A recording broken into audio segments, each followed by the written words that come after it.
Well, good evening. Happy Shabbat. Welcome to one and all. We're here with Kirk and JB. I did notice that there was the notification there was no new observation show today. We tried. We started. Scott was ready. We're going to actually record it on Monday. I had an issue, which was that I've been out of touch in terms of my primary email for a week, and not only me, but my entire family, our primary email went down. We couldn't send, we couldn't receive. And it really puts you in a very difficult spot in today's world. It's the primary way of communicating. And so even though I had contacted them many times, my time with Google, which is my mail server, finally came up about 15 minutes before the show, and during the show I was trying to deal with that guy in a chat basis and do the show, and I was doing neither justice. So since I had my whole family upset with me, and Scott says, hey, why don't we just postpone to Monday?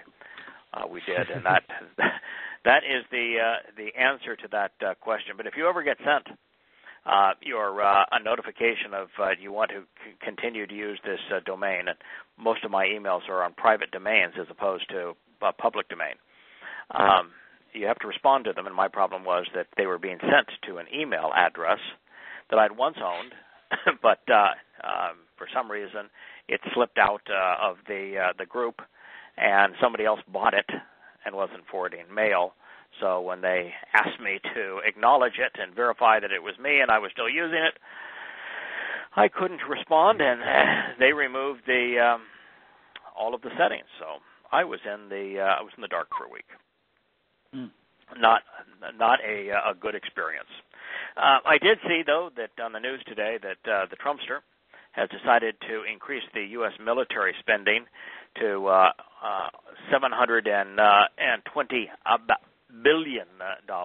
If you combine that with the three major agencies of intelligence, which is military spying, that's $1 trillion a year.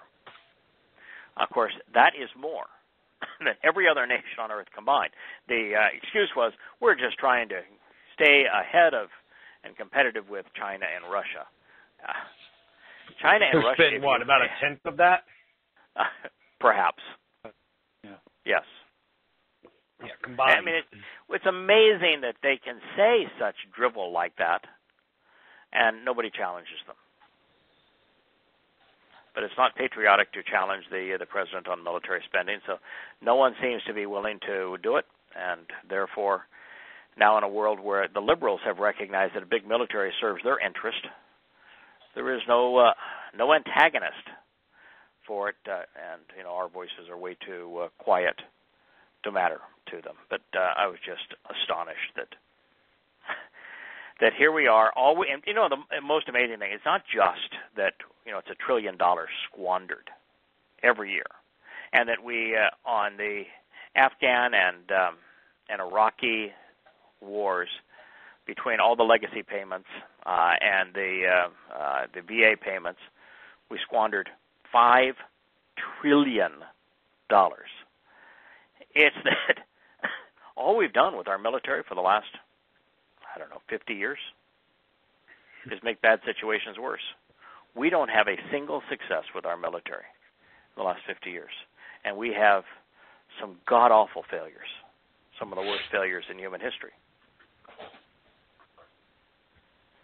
I do not get it. But, I think patriotism is a lot like religion. Mm-hmm. There's no thinking involved. Oh, yeah. It's a knee-jerk reaction. People don't care. You could tell them.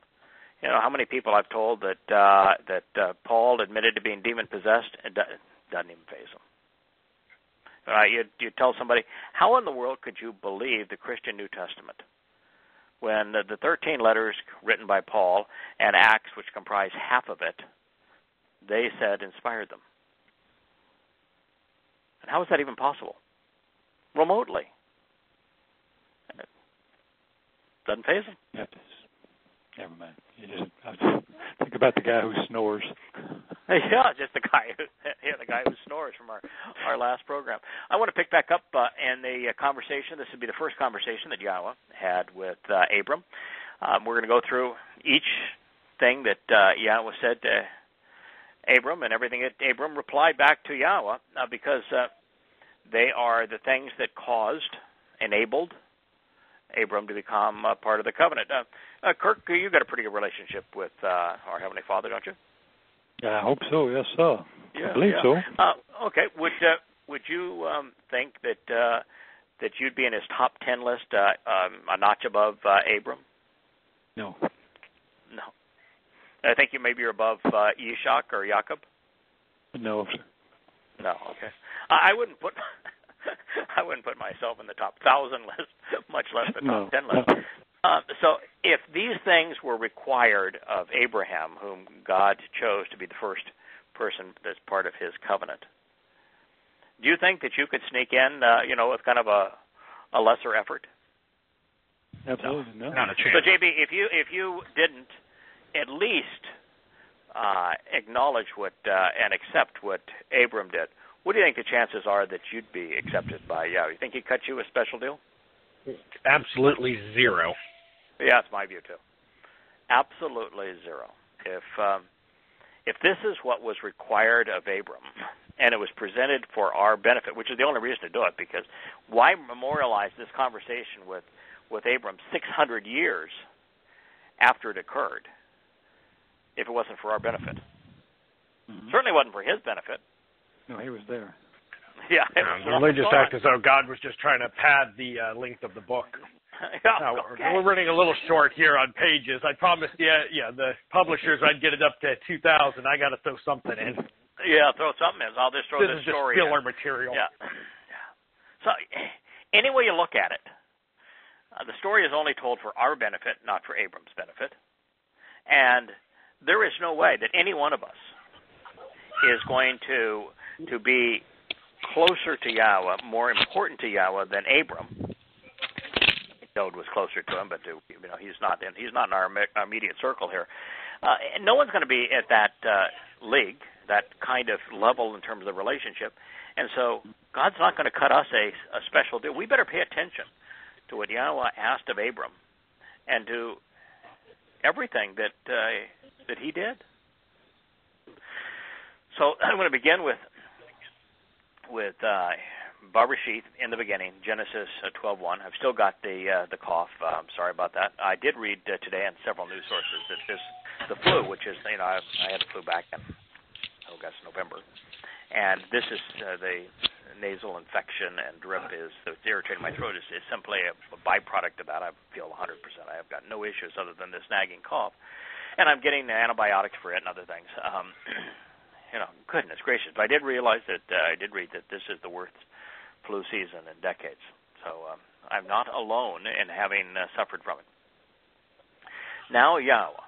Now what's one of the most amazing things is there are a gazillion people that would argue with you and say, that it wasn't Yahweh that talked with Abram. He knew God by a different name. What does this say? Now Yahweh. Now Yahweh. Yeah. It doesn't say now Yosha. It doesn't say now Moses. It doesn't say Elijah. It doesn't say Baal. It doesn't say the Lord. Say Lord. It says now Yahweh. Clear as day. Said to Amar. Spoke to. And this Amar El as God. To. Called him perfect. Genuinely and literally with ongoing implications. Abram. Which means Father who lifts up, increases, rises, and grows. It is for you, of your own free will, to approach by walking away from. And we're going to get the three things he's being asked to walk away from and the thing he's being asked to walk towards. You guys have both translated halak. Primary meaning, of course, is to walk. What else does halak mean? To travel a journey, path. Travel. Yeah, Journey, travel, path. Conduct one's conduct through life. Mm-hmm. Yeah. Law means, it's a preposition, it means to or toward, concerning something. Ata is it just means you, and men means from, away from. So, the only thing here that could be controversial is that there are occasions when the imperative mood, and this was written in the imperative mood, can be a command. I don't think I've come across one yet And even all of the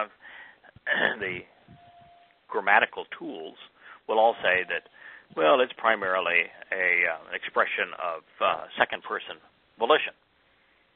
Well, who's second person here? The one who's doing the walking. Yeah, that's right, Abram. So second-person volition means God is saying, it's your choice. I'm not going to force you. This is not a command. It's your choice. Of your own free will. You can choose to do this or not, but I'm offering this to you, and it's got to be your own desire. So it is for you, of your own free will, to approach by walking away from. All right, here's the list of 3 things. Eretz Ata. Eretz means country, land, world, realm, territory, any of those things. In this particular case, geography didn't seem to be an issue because, well, he was already a long journey geographically from Ur of Sumer, of the Chaldeans of Babylon. So we're not talking about land here. And the fact that Moshe had walked away from it already, and Abraham walked away from it already, we're not, God's not saying, I want to put physical distance between you and that place. And the very fact that, I was talking to him when he's inherent about this has nothing to do with geography. Some people say, well, how do I walk away from my country? And if I walk away from it and go to a different country, then how do I walk away from that country? And is it a never-ending cycle? Mm-hmm. Come on, folks. Sometimes, you can still reside there and walk away from it. That is correct. It's disassociate from. People who are political, patriotic, pro-military, who vote, who engage in politics, who support one politician over the other, they're still associated with their country. That's why I see somebody that, saying, wow, Trump is great at this or that, or I'm pro-Bernie, or pro-troops, I'm pro-police, any of those kind of things. I say, well, then you really haven't walked away from your country yet. You're still pretty good. Yeah, salute the flag, pledge allegiance, the national anthem, singing it, standing, showing reverence for it. Any of those things are showing an affinity for your country. And that's what God is saying don't do. Now, I've also had a lot of people write and say, well, what about Social Security? I finally retired. I need my Social Security. Social Security is an economic thing. You paid into it. Hopefully you get some of what you paid in back. I don't have an issue with somebody receiving Social Security. I would say that if you're capable of working and you're not working, and you've chosen to be wholly dependent on the government economically for no reason that it's just easy and you're lazy, then I would have a problem with that. But if age or disability or circumstance in life has put you in a position where for some time you need to take advantage of those things, then by all means, we've certainly paid for them. So, and I at least that's my interpretation. Others might have a different view of it. But this is pretty clear. Much concur. You got to walk away from your country. The second is walk away from moledeth. Moledeth is your society, your culture, and community, your relatives and relationships, the people with whom you identify and their customs. Circumcising yourself from your origins and kindred souls, your people and place of nativity. It's from mul and ed. Mul is to circumcise, to separate, and ed, and it's also yalid, is to ward off and to separate oneself from opposing oaths which eternally cut off and separate children who are born blemished and in pain. That was my analysis of it, and that's not an easy word. It's not used very often. So this is a word where I think everybody is entitled to, to chime in and say, I came to a different conclusion. But my conclusion is it's not just national issues, voting, politics, patriotism. It's pledges of allegiance, that sort of thing. It's to disassociate from the culture, the community, the society. That's what I think when Yahweh says, the ways of the Gentiles are things that we ought not partake in. We ought not emulate their ways. So, you guys study that word? Have you come to a different conclusion? Not really.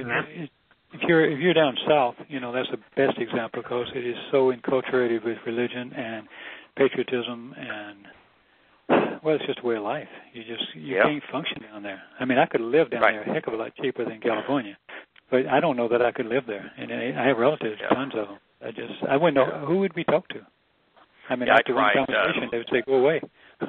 I tried living not living, but I spent a lot of time in Texas when my son was down there, and it was not impossible. It's just not impossible. They're so patriotic, so pro-military, and so overtly religious. And there's a lot of places that are that way. And even here, as I spend a lot of time in southwestern Ohio, it's a hotbed of Roman Catholicism and churchiosity. It's a place that's like, 20 years behind the rest of the country. It's, of course, greatest claim to fame is that it's the heroin and fentanyl capital of the world. That's not fentanyl capital of the world. So that's not a good thing, of course. More deaths from heroin and fentanyl overdoses here than any other place. But it's also the most religious place, probably in the country. Certainly north of the Mason-Dixon line. And there's mega churches everywhere. And so it's really tough on me. I just have so much difficulty with all that. And then, of course, here we have almost have to become a bit of a recluse. You do. Yeah, and here we have a huge Islamic center, and we got Muslims walking around every place, and, in particular the women in their religious dress-up, and it just makes me want to puke. And, for those that are listening and say, that's pejorative, and, it's not accepting, it's intolerant, and how could you say that? Because I don't think there's anyone on the planet that understands. I don't think there's anyone on the planet that understands the religion of Islam better than I do. It's not accepting and it's not tolerant. You're right, it's not. I'm not accepting and I'm not tolerant. I'm not tolerant. That is correct. Yeah, read Prophet of Doom if you've got a hard time with that. Muhammad was a sexual pervert. He was involved in incest, pedophilia, rape, and for a woman to play religious dress-up to a rapist and pedophile screams stupid. And so, it bothers me. But I don't like to see any religious dress-up of any kind. It's just that the Islamic variety is particularly moronic, in my view, yes. So this is your society, your culture, your community. Disassociate from those things because it's the way of the Gentiles. And this is what you would call, this would be the way of the Gentiles. It's the clearest way we can say this. And God repeatedly says, do not emulate the ways of the Gentiles. Boy, yeah. So circumcise yourself from them. That that the mul is in the middle of this. The first four letters, mul. Circumcise yourself from this. It's like circumcision. Circumcision, it's a very minor act, and it's 5% physical, 95% symbolic. Mm-hmm. Can you go to a movie? Sure. Would I go to a movie that glorifies like American Sniper? Hell no. Would I go to a movie like Three Billboards Outside of whatever the town is? Absolutely. I'll go see La La Land and be entertained for an hour. My son loves Star Wars. I'll go see it. I'm not really as up on Star Wars because the Force is way too similar to Kabbalah for my taste, so it kind of bothers me. But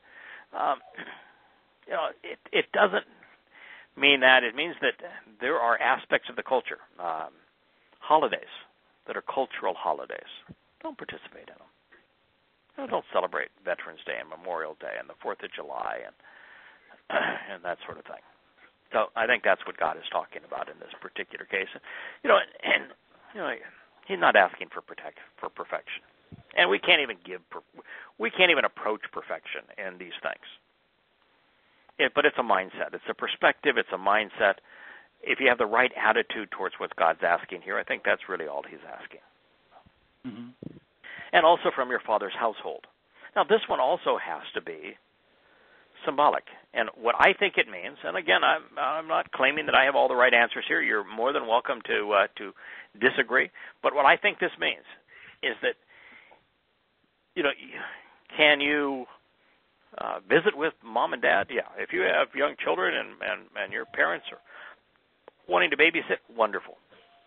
If you're just starting out and you've got some hiccups and you need mom and dad's help, I got no issue with that. I don't think God's got any issue with that. I think what he's saying is, do you want to be part of the family of man or do you want to be part of my family? Prioritize. Yeah, prioritize here. What do you want to be? It's like when Yahweh says way early in the book of Bereshit that a man and woman will leave their father's home and become their own family. And I think that's what he's saying is part of the covenant. Do you want to be part of my covenant or you just want to stay as part of the family of man? Take your pick. So, again, I think this is kind of the answer to those who, will read Yada Yahweh, read Introduction to God or Observations and be like, this all makes sense, but I just can't accept that my mother or father who passed away is, not going to be in heaven. So I'm going to reject it. That, to me, that's what this is addressing. Leave that behind. Be willing to accept that, they're probably not, but don't let that keep you out. Correct. Yeah, I think that's a very extraordinarily valid point. So it's because what we find is that there are a number of reasons that people are religious. One is they just want to get along in the society. If you're not part of the religion, well, we talked about the South, you're ostracized. Some people do it because they're afraid of hell. Other people do it because they just don't have any backbone. Other people do it because they were raised in it and have never thought otherwise. I mean, there's so many reasons to do it, but one of the big reasons is I'm afraid of death, or I can't imagine that the loss of my mother, my father, my brother, sister, son, daughter, that I will never see them again. And so, even though it's false hope, the false hope of believing you're going to see them again causes a lot of people to be religious. The fear of what happens after death and of the loss of contact with the individual. So you're right. I've resolved that personally very early because I thought to myself, well, first of all, it was their job to tell me. I would have told them if they were still alive when I found out, but it was their job to tell me, not my job to tell them as the child. That's correct. And number two, they are not being punished. I won't see him again, but Yah is choosing his own family, and they didn't choose him, so he has a right to choose his own. Now, you want to join that, or you want to just disappear? That's right. Easy call on my. Easy sorry. There's nothing you can do. When I first came across all this, it was when me and Patty were first dating, and she had just lost her dad, and so she was struggling a lot with that. But the way I put it to her, I was like, look at it like this: if he isn't in heaven, do you think he wants you to be where he is? Yeah. Or do you think he would want you to do the right thing and come to know God? If he messed up, he wouldn't want you to continue his mistakes. That's correct. Beautifully stated. Correct. Yeah. Absolutely. And since there is nothing we can do about those who are gone, and if they are, if they spent their life here on earth, promoting the religion as a religious leader, promoting politics as a political leader, promoting the military as a military leader, they're in trouble. The likelihood is they're in Sheol. And you most certainly don't want to follow them there. You'd be able to see them again, but not under conditions that even they would, under any circumstance, want to see you again. And if they were victims of religion, victims of politics, just kind of went along with the flow, then they exist in your memory. Mm-hmm. There you go. That's it. Yeah. They exist in your memory, and you'll never see them again. They'll never see you again. They're not being punished. They're not being rewarded. And just as you said, as JB said, what do you think they would want? And while that's important for someone in Patty's position, the reality is you can't do anything to fix what's gone. Yeah. What's already determined and over. What is the best for you? And what is going to be the best for your children? Exactly. Yeah, and that's really all that should matter. Now, once you've taken care of yourself and your children, your family, then you can, if other people outside of your family are interested, then share with them. Now, then this goes to beyond just walking away from these three things, disassociating from them, to add to the land, which bestows the blessings of the relationship that I will show you. And this is Asher, which provides the benefits of an upright, fortuitous, and elevated state, a joyful and happy attitude, an encouraged and consistent mindset to those walking the correct way along the proper and specific path to a prosperous life, stepping out with regard to this teaching and guidance to pursue life the right way. So, and it's which Yahweh will show you. Yahweh has shown all of us the promised land. And again, while with Abram, he would actually go to the promised land. It wasn't even the promised land when he was there. It was the world of the Canaanites when he was there. The Canaanites were disgusting. It didn't become Yisrael until his grandson was an adult. So it was the land of the Canaanites at that time, and he doesn't want us to go to the land of the Canaanites. So it's the land that Yahweh is going to show us, and as such, we're also looking at this symbolically, right? Mm-hmm. We're looking at this as the land he's going to show us. That's the promised land. What does Yisrael represent? It represents Sukkah. It represents Eden. It represents coming together again with God. It represents heaven. It represents being with God and camping out with Him. That's what the promised land represents. That's the land that He has showed us, the realm that He has showed us.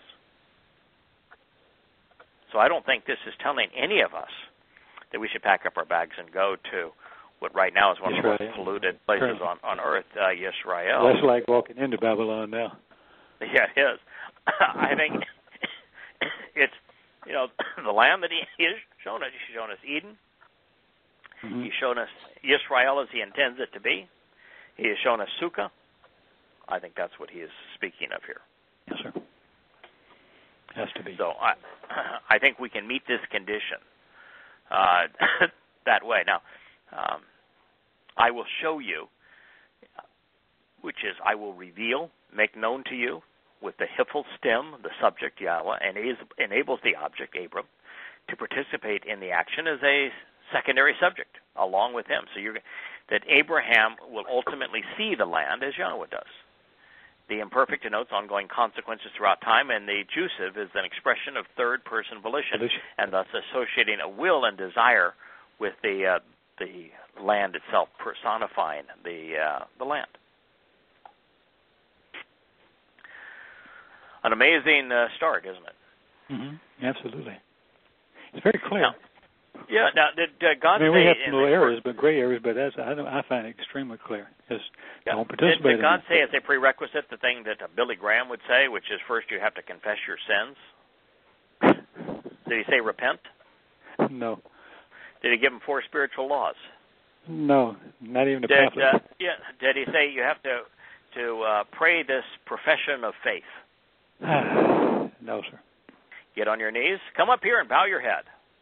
Bow your head and close your eyes. Walk up front. No. Sign this pledge card. Attend church. Worship me. Even love me. Praise me. And pray to me. Did any one of those things make this initial list? I'm laughing at me. Because I bought that for so long. Oh. Yeah, nothing. And by the way, we're never going to get to any of those things. None of those things. Everything that makes Christianity what it is. Now, of course, Islam. Did he ask anybody to be a jihadist? No. Did he ask anybody to rape and pillage? No. Did he, in these prerequisites, is it, profession of faith to Allah and Muhammad? No. So, 5 prostrations a day? No. Of course, it's nothing to do with Islam. But Christianity, which carries around this part of the book, there is nothing here that coincides with any aspect of the Christian faith. Nothing, and it never will. We're not going to cover anything that does that. Wow. Then God says, "I will engage on your behalf." I like that. I'm going to engage on your behalf, continually acting to make for you a greatly empowered community comprised of every race. I will kneel down in love to bless you, lifting you up. And I will cause, as an expression of my will, your name to continuously grow in importance, so that you come to exist as a blessing. Yeah. How do you like that? Hello, I'm God. Here's the things that I want from you. This is my prerequisite for engaging a relationship. And oh, by the way, just for starts, here's what I'm going to do for you. I'm God, the creator of the universe. I'm going to engage on your behalf. I'm going to act on your behalf. And I'm going to create a greatly empowered community comprised of every race. Well, that would be the covenant family. That's the greatly empowered community. And then I'm going to kneel down to bless you, lifting you up. God gets on his knees to lift us up. He does not want us on our knees to lift him up. We can't lift him up. He can lift us up. And I will cause, as an expression of my will, your name to continuously grow in importance. His name only grows in importance if you know what his name means. Father who lifts up.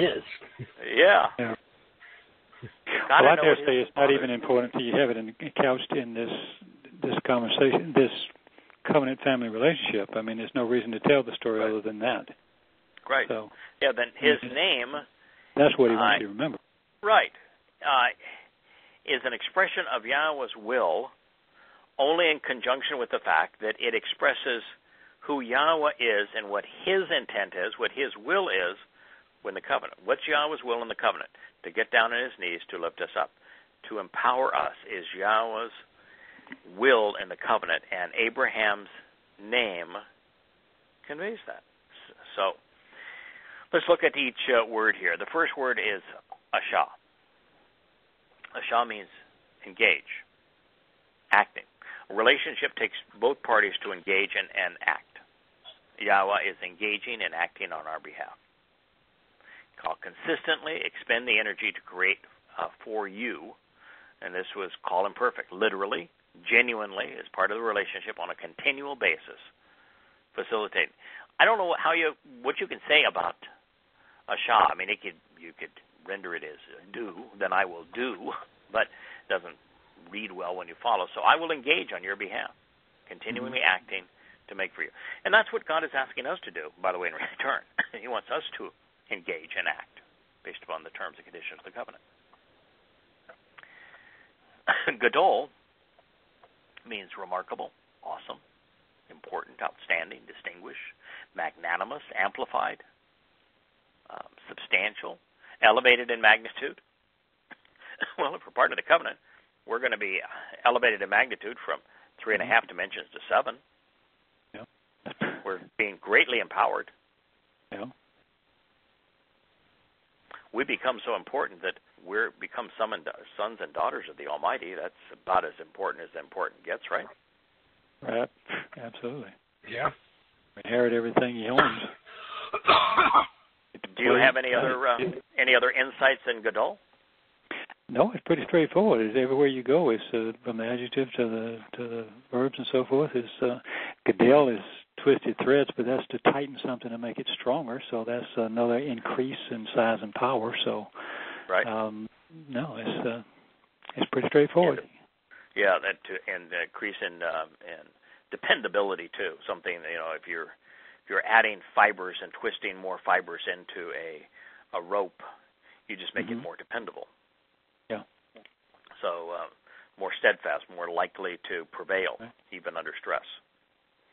And then we're dealing with goy. So goy means all ethnicities, coming together of people, a gathering of individuals of varying ethnicities, a confluence of different and distinct souls. So clearly the covenant that's being comprised through Abram is not just for Jews. Well, it is can't for be. everybody. Nope. It can't be. Abraham ain't Jewish. No.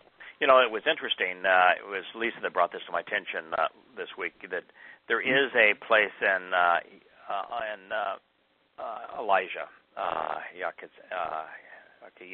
that I think it's Elijah, Ezekiel, I think, 16th chapter, it comes to mind, 3rd verse, where it talks about Israel's mother and father, and actually says, one is a Hittite. I think it's Sarah's a Hittite, and that it refers that the father Abraham is an Amorite by ethnicity, if you will. And I still haven't figured out if this is symbolic, if it what the meaning is of it. The fact is that Abraham and Sarah, having come from Ur of the Chaldeans, which was the conglomerate that became Babylon, right, they most certainly aren't Israelite. Yeah. There would be no nation of people, ethnicity, known as Yisrael until such time as Jacob comes along. Now, it could be the line of Shem. We don't know, but it could be the line of Shem. And there's a lot of different people. But a lot of people are part of that line. To the Tigris and Euphrates, yeah. Yeah, so, the line of Shem, which is where you get anti-Semite, could well include Arabs. So that's the reason why it has to be a community comprised of every race. Yeah, plus the covenant is available to everybody. Now, that does not mean that, I think you have to be really careful here, because while Goy can be part of the covenant, you can't continue to be Goy, a Gentile, and be part of the covenant. Somewhere along the way, you have to disassociate from what it means to be Goy, which is estranged from Israel, and accept what it means to be grafted into Israel.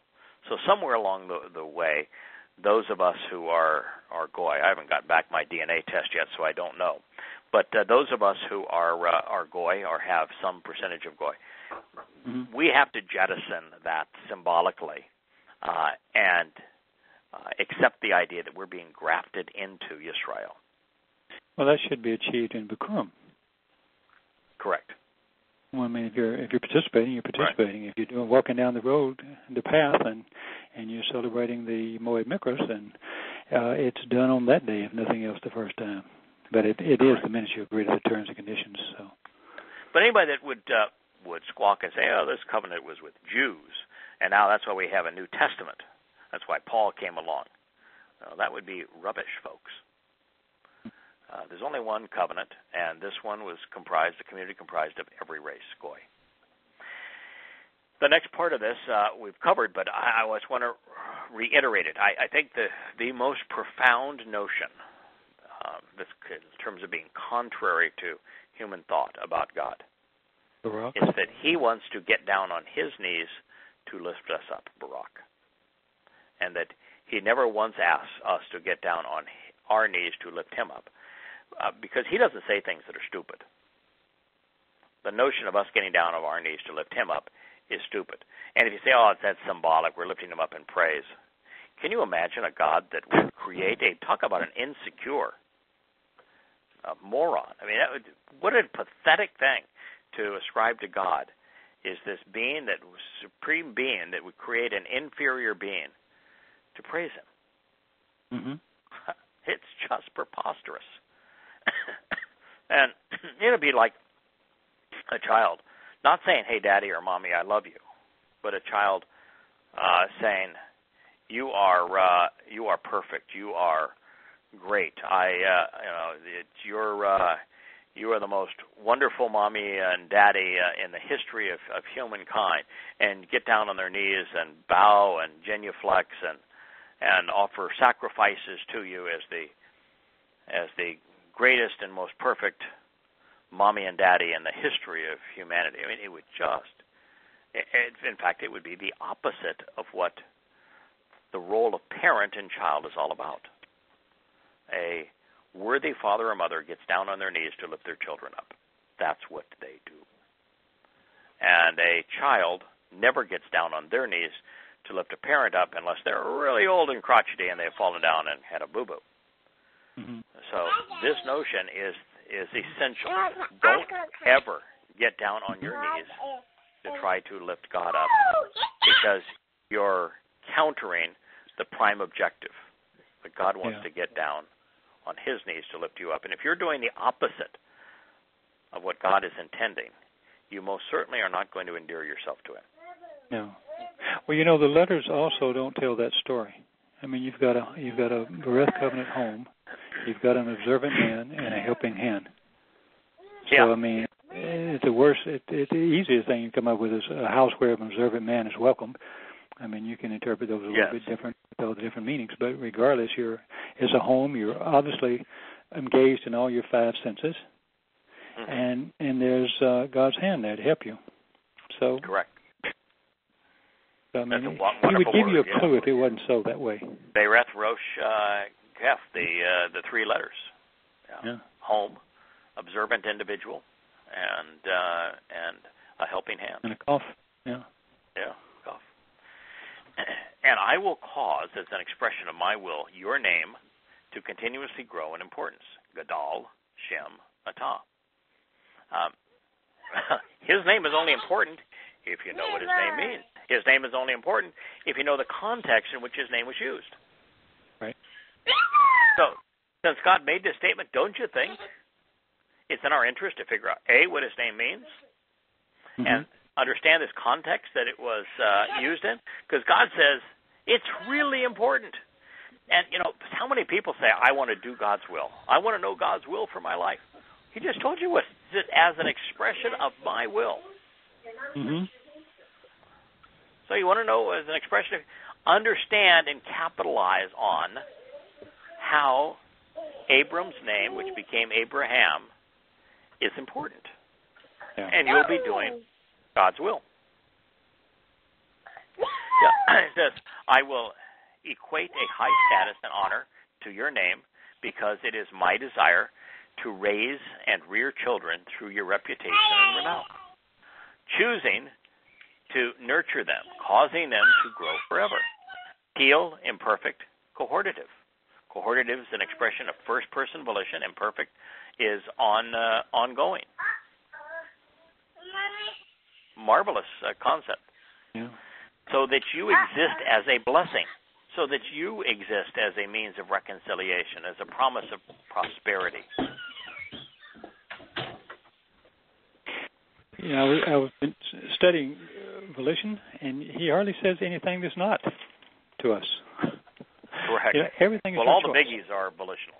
All the biggies, the 10 statements, all volitional. I mean,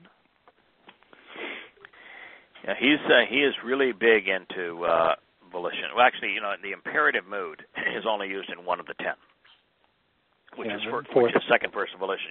Speaking to us, it's only used in the one that really needs to be volitional, which is the respecting of one's mother and father. And of course, it's not your earthly mother and father. It's a great place to bring this up, so I'm glad you did, because the instruction can't be to honor your earthly mother and father if he's telling you that to be part of the covenant, you need to walk away from your father's house. Yeah. So it should be obvious, and since it's volitional, it's to choose to come to respect and view as significant your heavenly father and spiritual mother. Which makes much more sense. Right. All 10 are written in the imperfect, which means you just ought not continue those behaviors. Like, for example, I spend a lot of time in a religious environment. The second one is do not be religious. Just do not do anything that is religious on an ongoing basis. So the moment you stop, you're no longer in violation of it. The third one is don't cause Yahweh's name to be negated in any way, diminished, negated, become less important. Well, yeah, that's another great example. Over and over and yeah, over. we all did growing up. And so the moment you stop, you're no longer in conflict with the instruction. And, so all that God is saying is don't continue to steal. Don't continue to bear false witness. Don't continue to be religious. It makes it really easy for us. So, you look at each element here, and there is nothing here that's tricky in terms of the translation. This is really easy and forthright. What God is offering. I'm going to empower you. I'm going to engage on your behalf. I'm going to lift you up. It's pretty cool when you think about having the Creator of the universe working for us. It really is, isn't it? Oh, we have to. He has to. We're so helpless. Yeah, it never once he says we have to work for him, but working with him as we grow is a lot of fun. Once a child has been lifted up and they've grown and they've got a degree of independence, it's clearly more fun for both the parent and the child to work together. And that's what we have the opportunity to do with Yahowah. That's what we should be striving to do, is coming to the point where we work together. But that's not where we start. We start with He works for us. Yeah, that's pretty cool. People say, I work for God. Oh, no. Well, then you got it wrong. God works for the covenant family. Then he says, work with God. Yeah, you can say you work with God. But even then, it would be 1 in a million that can actually say that is the case. Yeah. Then I will continuously choose to favor and hold in high regard those who hold you in high regard, to see you as a source of blessings, of reconciliation, and of the beneficial covenant. But those who disdain and despise you, even trivialize you, I will actually besmirch as disrespectful and will continually incarcerate as inferior. So with you shall be commended and blessed, reconciled and greeted, all of the people exercising good judgment regarding the means to resolve disputes of the earth, of the land, of the earth, of the material realm. Wow, that's a lot too. So God is saying, then, you want to know God's will? I will continually choose to favor. So this was written in the cohortative, which means that it's God's will. It was written in the imperfect, which means that it has ongoing consequences. It was written in the Peel stem, where the object, those interacting with Abraham's legacy, become the beneficiary of the blessings. So, I will choose, volitional, to favor, this is based on the verb, abaraka, to hold in high regard. Abaraka. It will be my desire and choice to consistently kneel down in love to greet and welcome. Abaraka is obviously based upon Barak, and it's the feminine of Barak, because it's got the hey at the end of it. At the end, yeah. Yeah. So he's telling us, I'm going to do this through the Ruach Kodesh. So I will continually choose to favor and hold in high regard. I will choose to welcome in the spirit of reconciliation, always blessing, uplifting, showering with gifts and prosperity, offering as expressions of my will a beneficial covenant whereby the gift of life is afforded to. Marvelous word, a baraka. Those who hold you in high regard. Those who see you as a source of blessings, of reconciliation, and of the beneficial covenant. This is Barak Ata. Boy, there's a lot of Barak here, isn't there? Those who speak favorably of you. Those who reconcile their relationship based upon you. So, This is the I will bless those who bless thee. Mm-hmm. More what correctly, yeah, I will choose to favor and hold in high regard those who hold you in high regard and who see you as a source of blessings, reconciliation, and the beneficial covenant. So that's the more complete and accurate variation of I will bless those who bless thee. But he who disdains or despises you, even trivializes you, boy, do we have so many people who are anti-Semites today. I mean, the world has always had Shemites in the sense of Shem means the Hebrew word for name, against the name of Yahweh. And if you're against the name of Yahweh, you're going to be against the name of Yahudah, Judah, which is the basis of Jew, and Yahudim, the people who are related to Yah, the Jews. Yeah. And so, because they've got Yahweh's name right in the midst of their name, so I don't look at anti-Semite as being as opposed to Shem, because that would include Arabs and others from Mesopotamia. I look at it as the primary meaning of Shem, which is name, and anything that's got Yahweh's name in it. So he who disdains or despises you, even trivializes you, ka'al ata, he who views you as someone to be slighted, belittled, or underestimated, making you of little account, he who diminishes your overall significance, he who dishonors you in any way, as well as those who causes anything associated with you to be seen as simple and easy, and that is underestimated and not taken seriously, I will actually besmirch as disrespectful, and I will continuously incarcerate as inferior, arar. I will genuinely curse as profane, obscene, and blasphemous. I will designate as embittered. I will forever constrain and condemn as a consequence and a penalty. I will absolutely not bless. Of course, this is serving as an antonym for Barak. It's from ara, to view as inferior and worldly, even as lowly and little, being of the earth and thus insignificant dirt and inconsequential dust.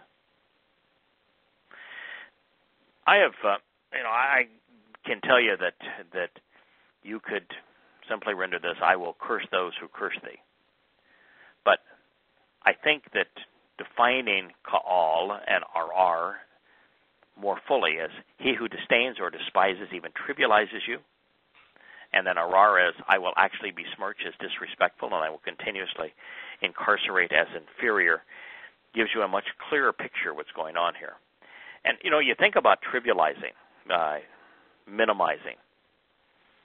Well, the third statement that God etched in stone is really about that. Yes, indeed. It's trivializing his name. Yeah. The original, the oldest I can find on a raw is a same word for spit. It's when you spit a curse on someone. I mean, this is great disrespect. This is Paul.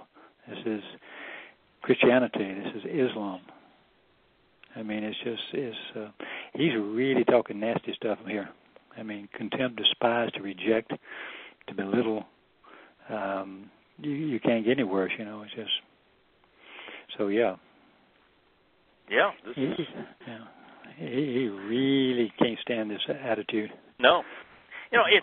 It's in the covenant. You either appreciate what Abraham represents and how this discussion with Abraham leads to us being part of Yahweh's family, and you value every word of this discussion. You revel in it, you accept it, you act upon it, you engage in it this way, or you ignore it or oppose to it or even demean it, as Christians will do if you say, no, I'm in that Old Testament stuff. I'm Old Covenant.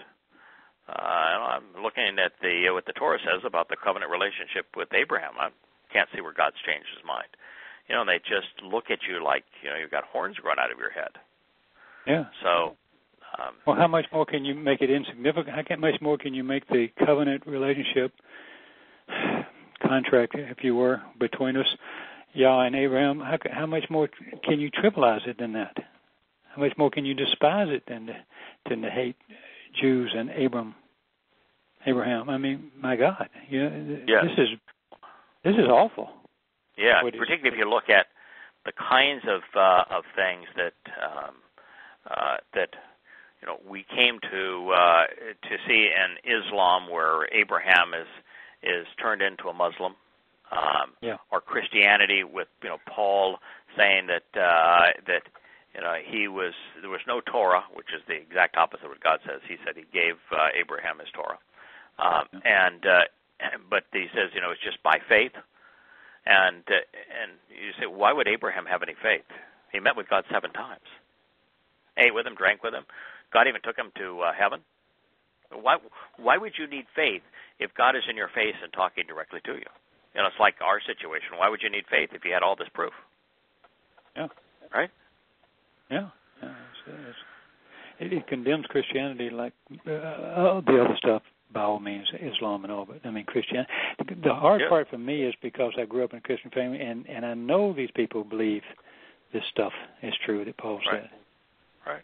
Just, so the world, just had a conniption fit over the idea of Jerusalem being named the capital of Israel by the United States, and the world overwhelmingly in the United Nations voted against it. Yeah.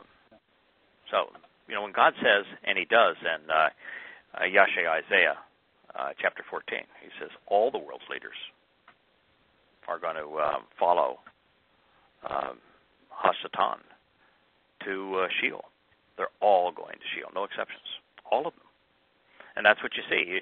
You see a world where all of the world's leaders are trivializing Israel, trivializing the covenant that Yahweh made with Abraham. Yahweh promised this land to Abraham. To give any of it to anybody else is in direct violation of this. According to God, it's an express ticket to eternal incarceration. Well, doesn't He say, I'm not going to forgive this stuff? Yeah. This is, I don't know how much more serious you could be about this. Yeah, he's laid it out. Why would you expect God to change His mind? Why would God draw a line in the sand like this and then say, well, I was just kidding? Or I'm going to give you another option. Yeah. I'll give you I another made option. A mistake. That just didn't work. Yeah. Sorry, I wasted all your time for 3,000 years. Yeah, I don't know why I said all that stuff, but I really didn't mean any of it. So with you, but I want you to keep all of it around too. I want you to keep it and ignore it, but keep it. Yeah, you can trivialize it. It doesn't mean anything.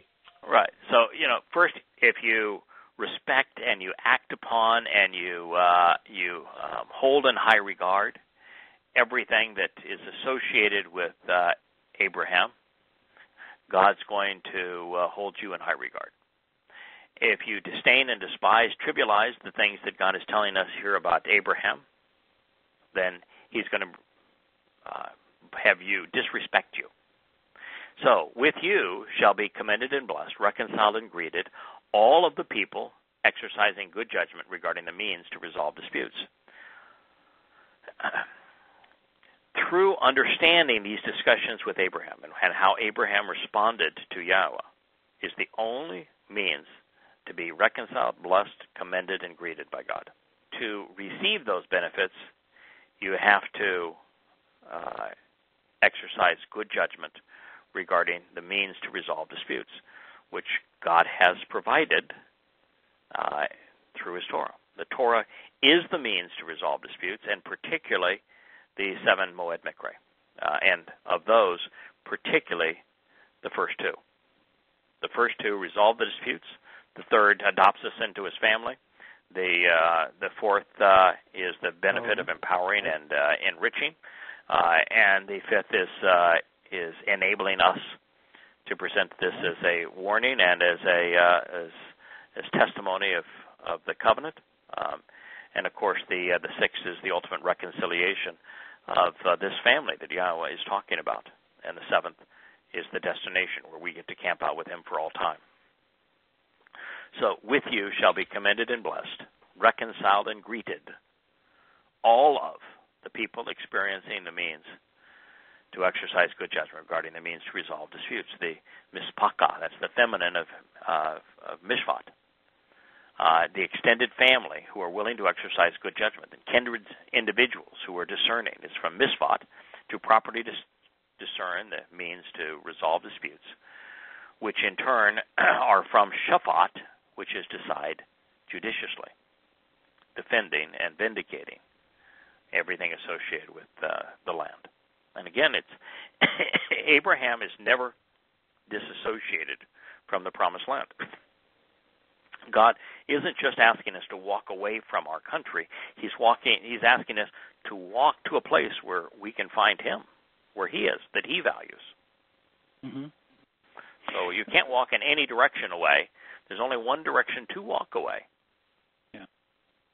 Well, this is where it takes you to be judgmental. And I know you threw out a challenge in this, and when people read this, they'll see where you've written a challenge and saying it's just, I don't know why these lexicons come up with this. So I went through everything I could. And misfot is there. I mean, they just use it as the last example. I mean, on all my search things, they'll list this, windswept hills, clans, families, mispaka, and then you look at every verb, and it says all these different things, but then eventually it is misfot for shafat, exercising good judgment, so you can use your nasama. So it has the M, the SH, to me it was really the P. simple. I just couldn't believe you have to jump through many hoops in these lexicons to get to it, and I know why they ignored it, because that changes everything. Right. Most of these things change everything. And mishpat and shafat, mishpat is and shafat are related words. Yeah, means to reconcile, right. and then the other is, right. is using good judgments, and you choose. So we've essentially taken mishpat and shafat, which are the combined to discern, to choose, to decide, and mishpat, the means to resolve disputes. And we have combined them together, which is the basis of mishpat anyway, and we've made it feminine. Right. Yeah, I mean, it's. But again, I think it's fair to say, all right, the lexicons will give you that as the last choice. They'll throw it in, but it's the last thing they throw in. Yeah, they cover it up as best they can, hoping you never get there, I guess. One of the things that's interesting, of course, is that the mishpat is a huge part of Dode's indications as to how to benefit from and observe the Torah. He's constantly talking about the mishpat. And Yahowah constantly is talking about the mishpat. So if he has a word here that is extraordinarily close to mishpat, and it is the means to be greeted by God, to be commended by God, to be blessed by God, to be reconciled by God, don't you think that if the word is extraordinarily close to mishpat, basically the feminine of it, that is what he's talking about? Why would you go anyplace else? If not, what then? If not what? Right. What, clans and family and a windswept hill? No. I mean, I tried to give him a break. With you shall be commended and blessed, reconciled, and greeted. All of the windswept hill, all of the clan and family. No. All of the people exercising good judgment regarding the means to resolve disputes. Mm-hmm. Yeah, and what he asked you to do? Consider, closely examine, carefully consider, and that's Shamar. Yes. So, again, if the most obvious and the most used and the most consistent is the best fit, what's the justification for going to something trivial? Mm-hmm. There is none. I don't think so either.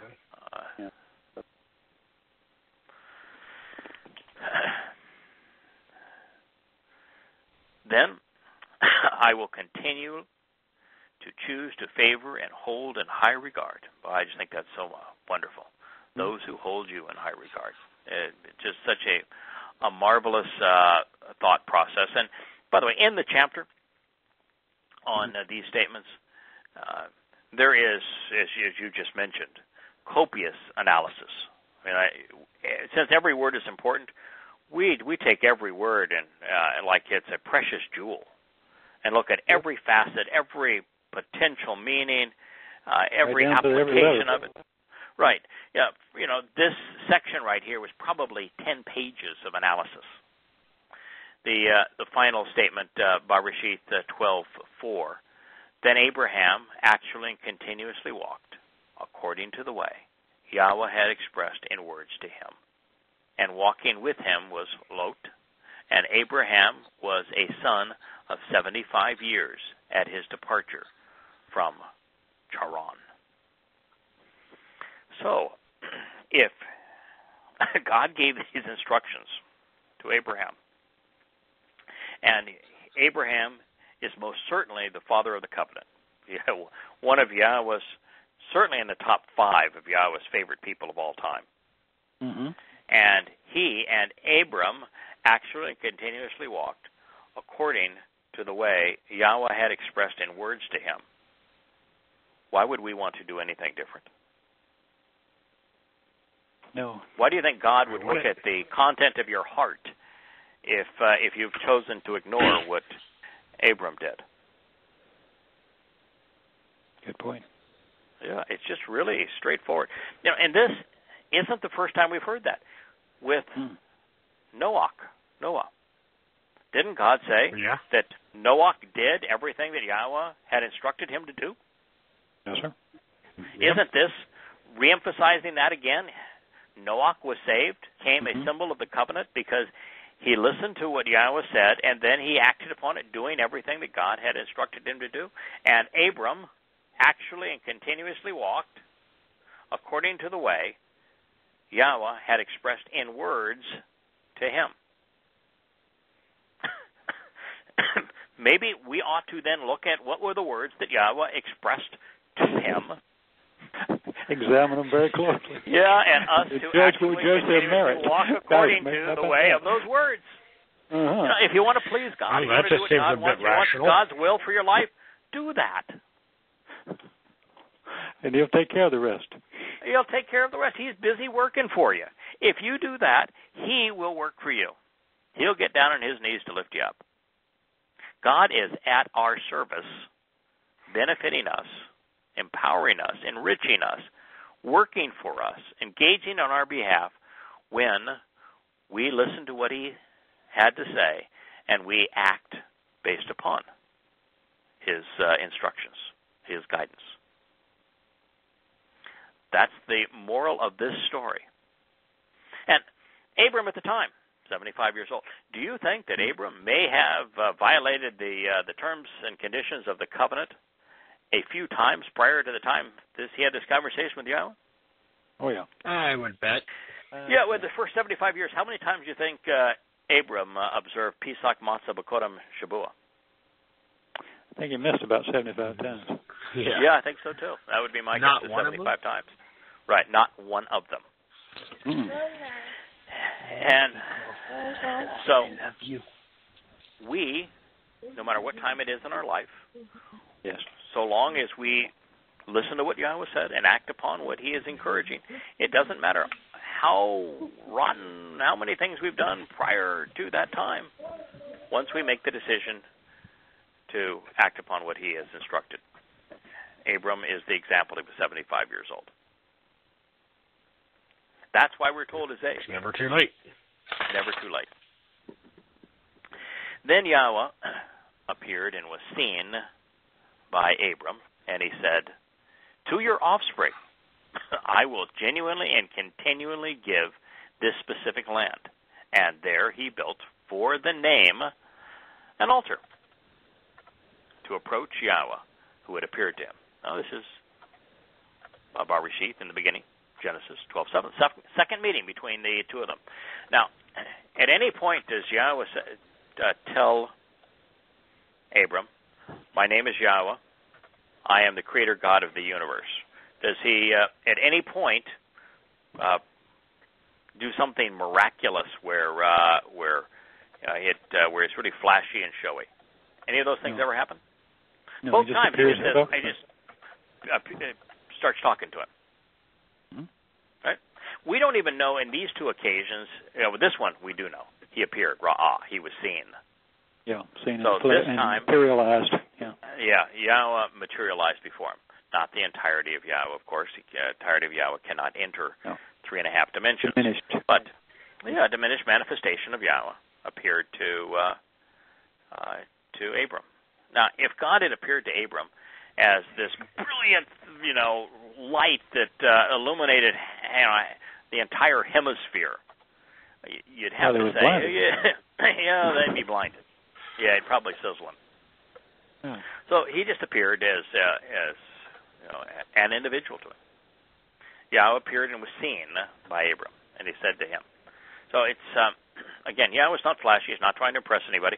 And the reason I think this is important is that while he was visually seen by Abram, most of us, somewhere along the way, have had God speak to us and encourage us to become part of his family. Encourage us to listen to him. Give us an invitation to get to know him. And that came as a voice, just like the first meeting between Abram and Yahweh. He was not seen by him, it was just a voice. That's how it all begins. Now, if you want to see God and have him appear to you, we have a means of doing that I think provides much greater clarity on who Yahweh is and what he's offering than did Abraham. Yeah, it's called the Torah. That's correct. Yep. The Torah provides us with a much more accurate and complete visual and perspective on who Yahweh is. Because if you could see, let's say that he came down and he was one of the advents of Yosha, and you could see Yosha, what's that going to tell you about God's nature? What's it going to tell you about God's power, his plan, his purpose, his way? Does it tell you anything that's helpful to you?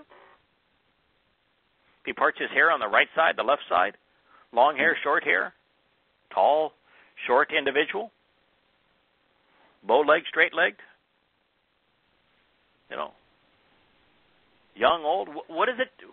What does a physical presence tell you? Mm-hmm. And yet the words of the Torah are extraordinarily revealing.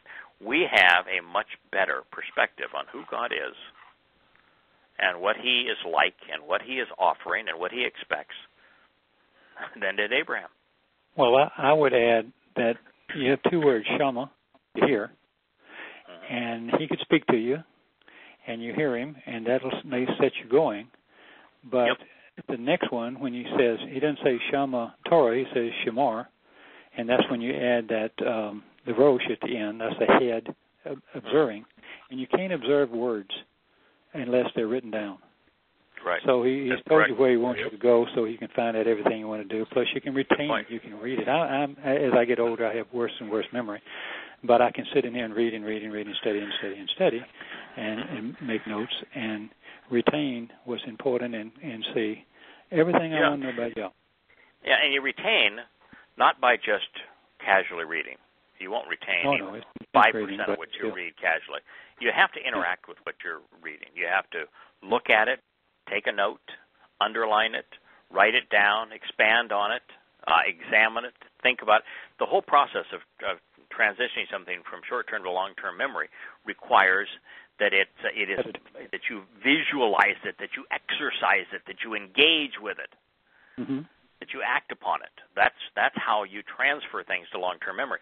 But even then, it's not part of the fabric of your life until you have come to understand it. You've made connections with other things, and you've taken it to the next level where you've transitioned from, I know this, to I understand it. And, of course, you're correct. You can't observe something that's not written down. Yeah. Shamar Torah means you've got to read it, doesn't it? Yes, sir. Yeah. Yep. So Yahweh appeared and was seen by Abraham. He said to him, to your offspring, La Zerah. Do you think Zerah is singular or plural? Well, it's written singular, but it's a group. Yeah, it's written singular. And so, Paul would base the book of Galatians and his big deal about that he wasn't talking about the Torah here, but about a singular individual, Zerah, because it was singular. He said seed was singular, therefore it was only, he didn't know his name, but Yosha. He used Ayusun as opposed to Yosha. And he said, that's my point. Seed is singular. So do you think that God is telling Abram, to your lone offspring, to your one lone child, I'm going to do this. Or it's just like if you told somebody, I want you to go get a bag of seed, not a bag of seeds. As I say, seed is one of those words that there is no plural form. You will never see zera im. Every time zera is used, it's in a singular form. Mm-hmm. That is correct. Because seed is a plural concept in Hebrew, and it's used as a plural concept in most languages. A bag of seed contains many seeds, and the Paul's argument was so lame. It's amazing that people were numbskulls enough to buy it. But here again, to your offspring, la zera ata, I will genuinely and continually give. Nathan, I will literally offer as a gift, bestowing this specific land. So if you're one of the 90% of the nations of the world and you say, no, Jerusalem can't be the capital of Israel, it's got to go to those mythical people known as the Palestinians, what do you think God has to say about that? God created the universe, and he gave this as a gift to the descendants of Abraham. So do you think that we're in a position to say, nope, we know better? We're going to give it to the Muslims. Who were descended from the one child of Abraham that Yahweh specifically excluded from the covenant. Yeah, the covenant. Right, absolutely. They're descendants from, they claim that Ishmael is their forefather, and Yahweh said when Abraham said, hey, can Ishmael be part of the covenant? No, absolutely not. No.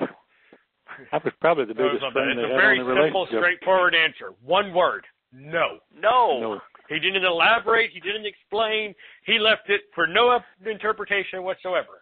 No. If God tells you no is the answer.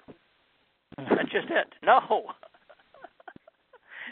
You notice that wasn't one of the places where Abraham said, well, what if? Yeah. But you reconsider. Okay. No means no. And there he built for the name an altar. So when it says the name to approach Yahweh, who had appeared to him, therefore the name Yahweh was rather important to Abraham, wasn't it? Mm-hmm. He built an altar to the name. He didn't build an altar to worship God. He built an altar to the name of Yahweh. And that's really what we ought to be doing, not physical altars and go set up a bunch of stones, but we ought to value Yahweh's name to the point that it becomes a symbolic altar in our hearts. We can follow Abraham's example here, valuing Yahweh's name to that extent. And it clearly says it was Yahweh who appeared to him. Then he moved from there to the mountain range of Bethel. Bethel means a home of God. From Beth, home and family, El of God, Bethel. And he pitched and spread out his tent, his home, dwelling place, and household, with Bethel toward the sea, and Ai, which was an Amorite city, towards the east. Towards the east, it's a heap of ruins. Towards the east is Babylon. And there he built an altar to approach Yahweh. Then he actually called out, continuously recited, literally proclaimed, and consistently invited to genuinely meet and to be received of Yahweh. I forgot by the name of Yahweh. So he left that one place, went to a new place. He pitched his tent in the house of God. That's a pretty good place to live, I would think. That's what the whole covenant is about, coming to live in the house of God, isn't it? Mm-hmm. Where Abraham went. Mm-hmm. Tells you a lot about the land. The land is the house of God. And he pitched his tent there. And in Bethel, out towards the west was the sea. Out to the east, well, you got the Ammonites, you've got the heap of ruins, you've got all the trouble of Babylon and Assyria, all bad stuff in that direction, out to the sea in the west. And there, he built, constructed and established for the family name, Mizbeach, an altar, a place to offer a sacrifice on behalf of and be thankful for the gift of the covenant from Zabak and Zabal, sacrifice offering on behalf of an honorable and exalted dwelling place. Why? Yahweh, to approach Yahweh. Then he actually called out, boy, Kara is here because the Mikra is the way that we approach Yahweh. It called out. Yeah. So then he actually called out, continuously recited, literally proclaimed, and continually invited to be met with and to be received by the name of Yahweh. Boy, Yahweh's name is really important to him, isn't it? Mm-hmm. Yeah, he was not having a relationship with a nameless deity. This was not with the Lord. Wasn't with Allah. This was with Yahweh, and he knew that name was the means to approach. And he also knew that kara was the right verb. Kara would be the verb that means to summon, to meet with, to proclaim, to announce, to read aloud, to encounter, to be welcomed. What a wonderful verb, kara. Mm-hmm. Yahweh said to Abram, after Lot had separated from him, please, I implore you. Na is one of my favorite words, and God uses it all the time. Just amazing. It tickles me to see God using the word na. Please, I implore you to lift up your eyes and perspective and to choose to look from the place where you are northward, southward, eastward, and westward. So, meeting with Abraham again, he said, okay, I want you to lift up your eyes. Don't bow down. Don't close your eyes. I want you to lift up your eyes. Nasa, one of the most important words in Hebrew. Nasa. Raise in respect. Your eyes, your perspective. I mean, that's the whole thing about becoming part of the covenant, about following the guidance of the Torah, is it changes our perspective. Mm-hmm. A relationship with Yahweh changes our perspective on life. And so he's telling Abram, I want you to change your perspective. And you're going to change your perspective by lifting up your eyes. Boy, it's not closing your eyes and bowing your head, is it? Mm-mm. This is the opposite of that. Open your eyes and lift them up.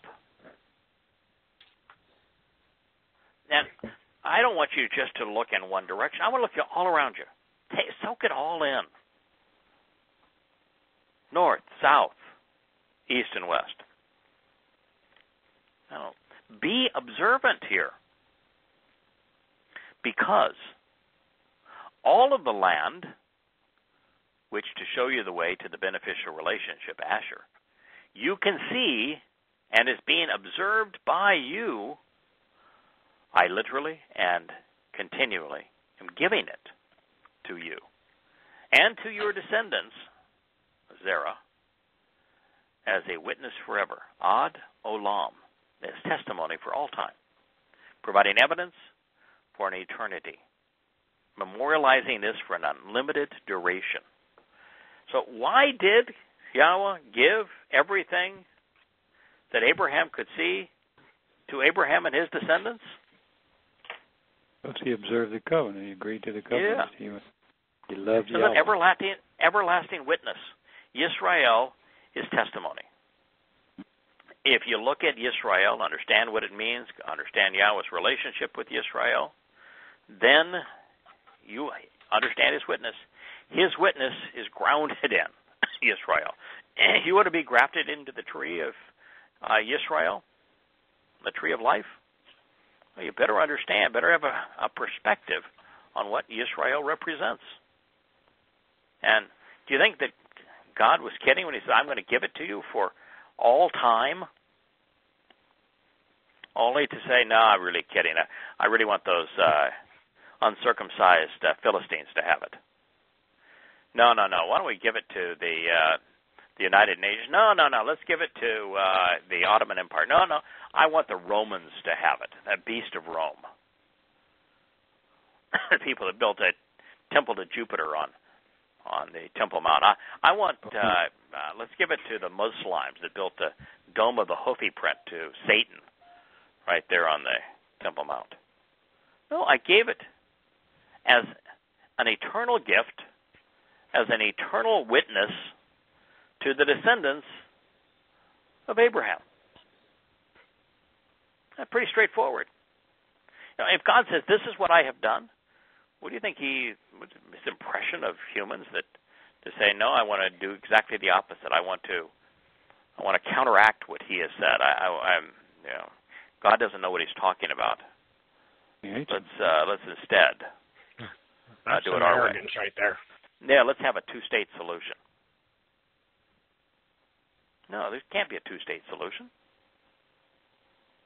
There is no solution that's counter to God's promises.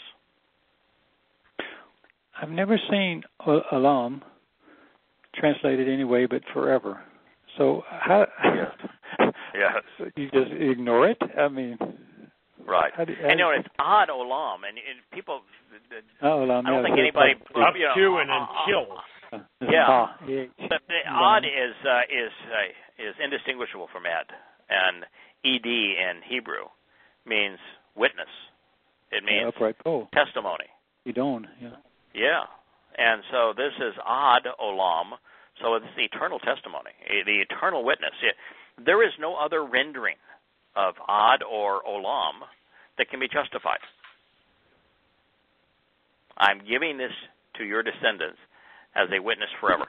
I'm not giving it to you so you have the most contested piece of property on earth.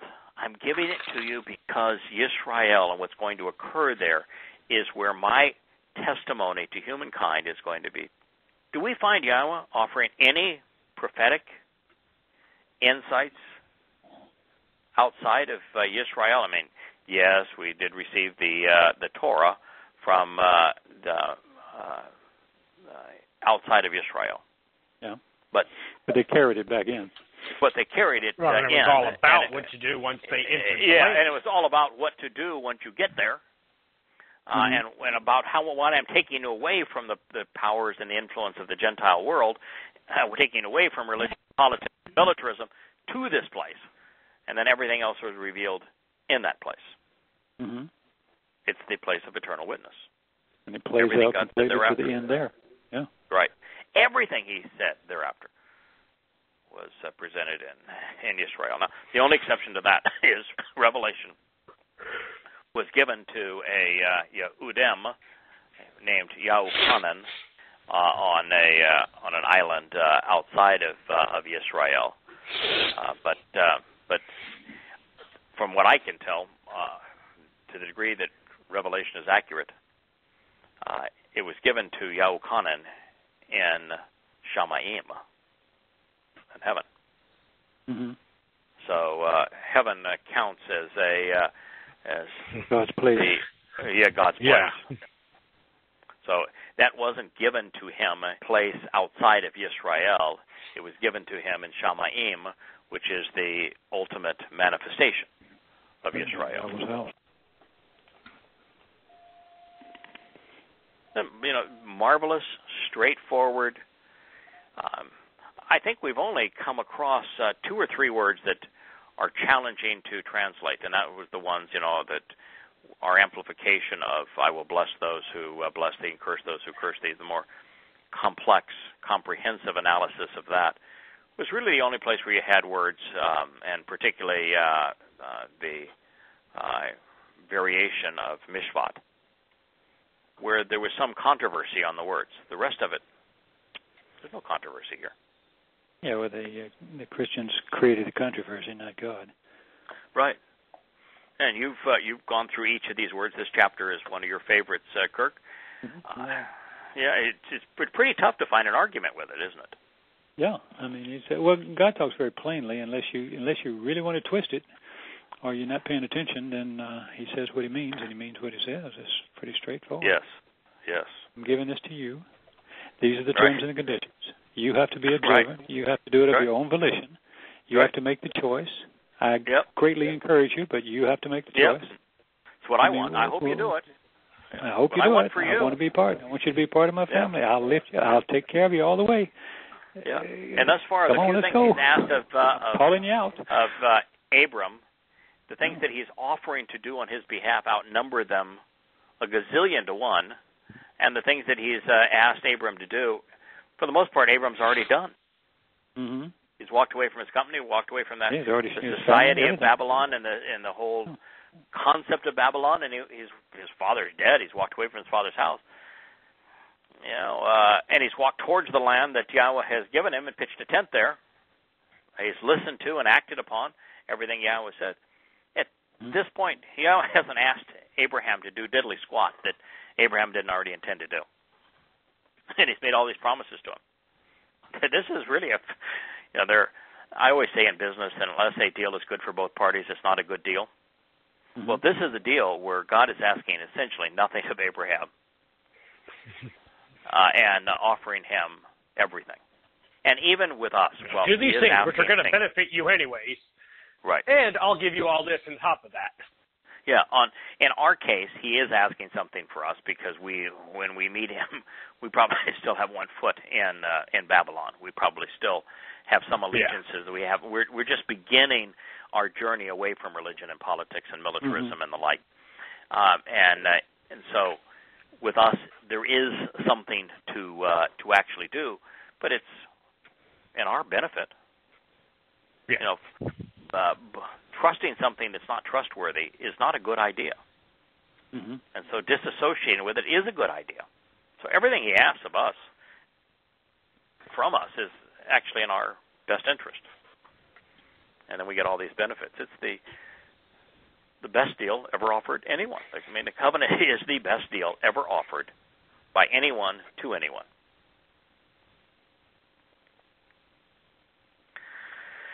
Well, fellas, we are still recording, but we are now no longer broadcasting, and I'm still struggling with my cough, so it probably is best that we cut this. We say that an hour and a half was good. I think it's a good stopping point, anyways. Listen, we're at a good stopping point. I'll make a note here. This is where we have ended, and we've got so much more to say about Abraham. And of course, it doesn't get complicated. It doesn't get difficult. There's no controversy here. It's really straightforward. Mm-hmm. Beautiful stuff. Yeah, and there's nothing more important than these instructions. These are the single most important instructions ever given to humankind. And God specifically is saying, right here. If you do these, right here. If you act upon these things, this is what I'm going to do for you. Yeah. I think I'm going to act upon them. Thank you very much. Yeah, if this don't turn you on, I don't know what'll turn you on. Yes. Yeah, this is finding out what God's will is for your life on a silver platter. You want to know? Here it is. Everybody always says it, but here it is. Yes, here it is. All right, fellas, before my throat completely gives out and my voice does, I bid you good night. Thank you very much. Good night. It was, have a good one. Good night, See you guys next week. Okay. Good night, guys. Bye-bye. Bye-bye.